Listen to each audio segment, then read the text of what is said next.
ang nagpapatakbo ng Pilipinas, kundi ang kanyang ahas na asawa na si Liza Araneta Marcos, na siya ang nagdedesisyon kung bakit nagkaletse-letse ang ating gobyerno o ang ating bayang Pilipinas. Oh, no! Sa lahat po, sa libo-libong mga miyembro ng Kingdom of Jesus Christ, kay Pastor Quiboloy at sa lahat na mga Pilipino na naririnig po ako ngayon, maraming salamat at mabuhay dahil marami na po akong kasama na nagsasalita laban sa mapang-aping gobyernong Marcos at Araneta.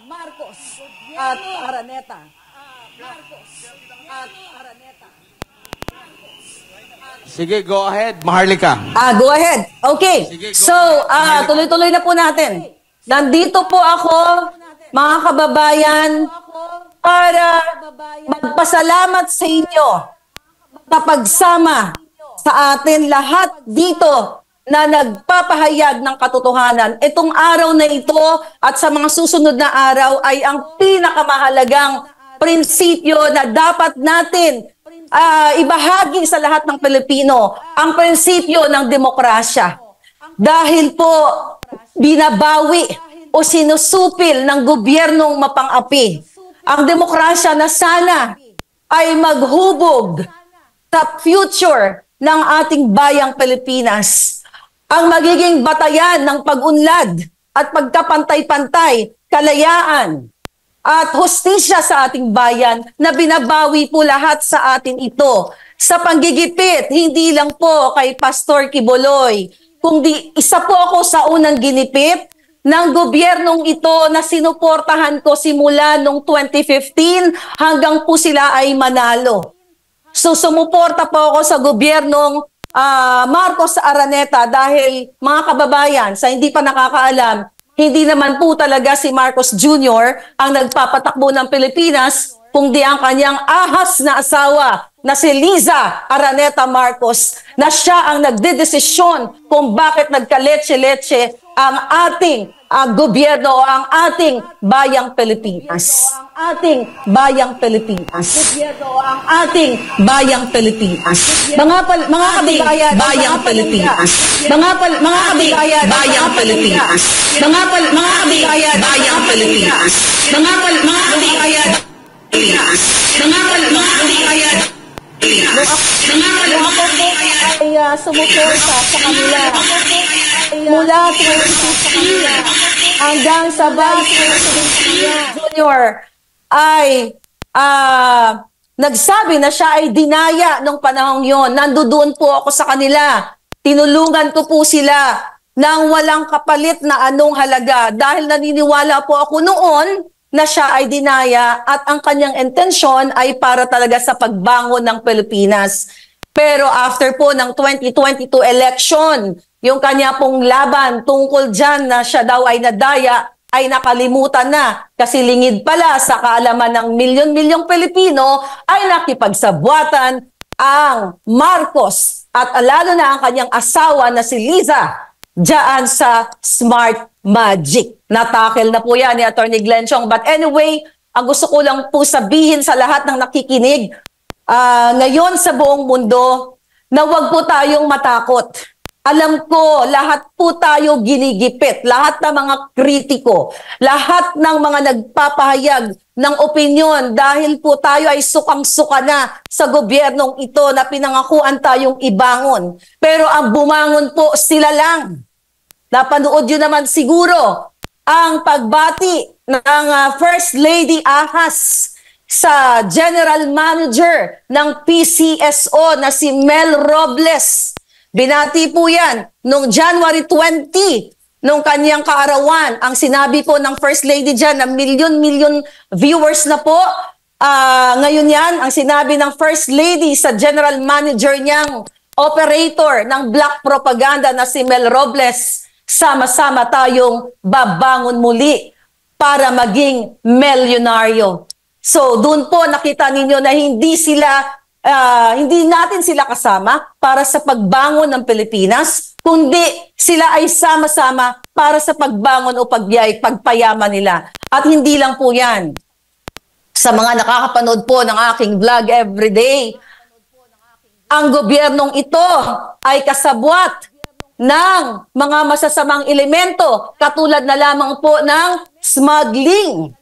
Paulit-ulit ko pong sinasabi sa taong bayan at dito ngayon sa harap ninyo sa libo-libo at milyong taong nakikinig all over the world na si Liza Marcos at si Bongbong Marcos ay kasabwat ng smuggler na si Michael Ma. Bakit ko po sinasabi yan mga kababayan?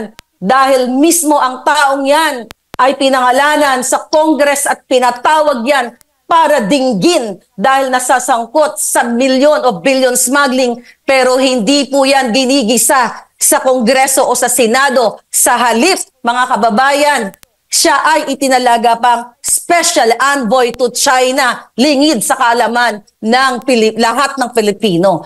So akalain nyo mga kababayan na may presidente kayo, may first lady kayo, nakasabwat ang mga smugglers? At hindi lang po yan, even ang isang taong involved, nasa dyaryo po lahat yan, ang mga sinasabi ko, na si Mark Anthony Sayarot na hinuli ng PIDEA at ng PNP noong November or December noong 2022 dahil siya ay nagmanufacture ng pulburon, mga kababayan, dahil kaibigan ng Marcos at ng Araneta. Siya po ay malayang nag-e-enjoy, naglalabas-pasok pa sa bansa at kasama pa nila sa kanilang state visit. Yun po ay nahulihan ng pulburon na nagmamanufacture dyan sa Ayala, Alabang. Pero sa halip na ikulong at pahiyain dyan sa Senado katulad na ginagawa kay Pastor Quiboloy, binigyan pa po ng proteksyon ng buwaka ng inang gobyernong ito na Marcos Jr. Another issue po na pinakamahalaga, yung Indian Filipino na si Amit Chandiramani nahulihan ng mga malalaking kalibreng baril. Yun po ay non-bailable case din. Pero sa halip na ipakulong at ipatawag dyan sa Kongreso para imbestigahan, katulad dyan sa ginagawa muli ni Ontiveros kay Pastor Quiboloy, yan po kahit non-bailable ay pinalaya rin ng ating gobyerno. Pinalaya ng mga kasabwat ni Liza dahil inarbor po yan ni Mel Robles na General Manager ng PCSO dahil kaibigan niya yung nahulihan ng matataas na kalibre ng baril. Ulitin ko po muli, confirm po yan. Dahil mismo na may kaibigan ako sa PNP, tinawagan ko kung totoo ba. At kaya ko po yan tindigan sa kahit saan ako ipatawag. But mga kaibigan, ang gusto ko lang po mga kababayan, na marating nating lahat ay magsama-sama tayong lahat na mag-express ng ating saloobin, ng ating opinyon, ng ating pagdismaya sa gobyernong ito sa kanyang mga pinangako noong siya ay nangangampanya pa lang. Nabudol po tayo. Kaya po tayo sumuporta dahil nangako siyang tayo ay ibabangon sa kahirapan. Tayo ay bigyan ng mga oportunidad, tulungan ng mga mahihirap para magkaroon ng trabaho. Pero paano naman po kayo magkaroon ng trabaho kung bilyon-bilyon po ang ninanakaw nila sa Kongreso at sa iba't ibang ahensya ng gobyerno, katulad na nga lamang sa smuggling at kung ano-ano pang pagnanakaw sa iba't ibang ahensya, napupunta po sa kanila ang pera. So, paano kayo magkaroon ng trabaho? Paano kayo magkaroon ng opportunity? Kung naalala ninyo, nangako si Marcos Jr. na sinasabi niya na kapag siya ay naupo, ang mga OFW ay malilimitahan na ang pag-a-abroad dahil pauuwiin na sila at bibigyan ng opportunity, bigyan ng mga livelihood programs and trainings at ang pag-a-abroad lamang ng mga Pilipino ay choice na lang. Pero ano nangyari? Lalong dumadami ang ating mga OFW, maraming nasasadlak sa kahirapan at gusto nang lumisan sa Pilipinas. So tayo po dito mga kababayan, hindi like ako, simula pa pong Agosto of 2022, ako po ay nagsalita na dahil sa nakita kong pang-aabuso ni Liza Marcos, ni Marcos Jr. sa hindi lang sa taong bayan, kundi sa kanilang mismong mga kaibigan. Katulad na lamang doon sa issue ni Attorney Vic Rodriguez. Pero hindi ko napabahabain dahil alam nyo na yan, mga kapalangga.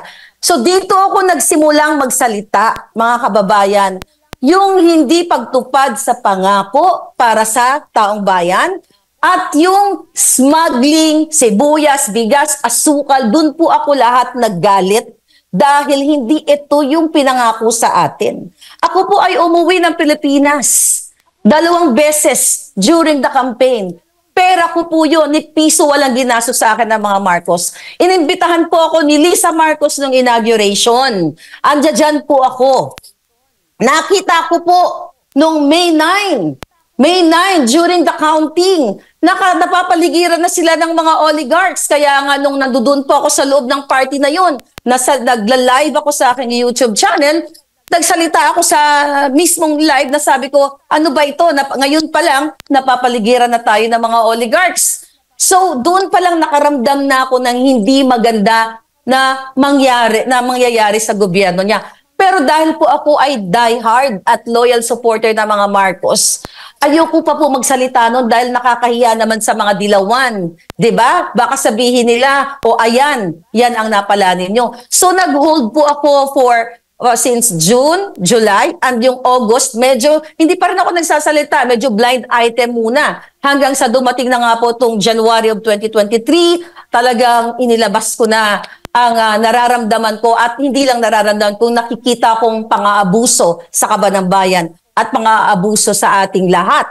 Kaya naman mga kapalangga, ako po ay nagpapasalamat sa inyo dahil hindi na lang po si Maharlika ang namamaos ngayon, kundi libo-libo at milyon-milyong mga kababayan natin, lalo na po ang KOJC members at si Pastor Quiboloy at lahat ng mga kababayan natin, mga OFW, sama-sama po tayo ang ating boses kasi eto po yung power natin. Wala tayong armas, wala tayong pera. Hindi natin kailangan ng armas. Kailangan lang natin ng boses natin. Dahil kapag tayo ay talagang nagbigkis-bigkis, kahit ano pa pong trilyon na ninakaw nila sa kaban ng bayan, kahit gaano pa kataas na armas ang gagamitin nila o panakot nila sa atin, hindi po sila magwawagi. Magwawagi po ang taong bayan dahil naniniwala ako na meron pa ring demokrasya sa Pilipinas. Kaya dapat dinggin tayo ng walang yang gobyernong ito.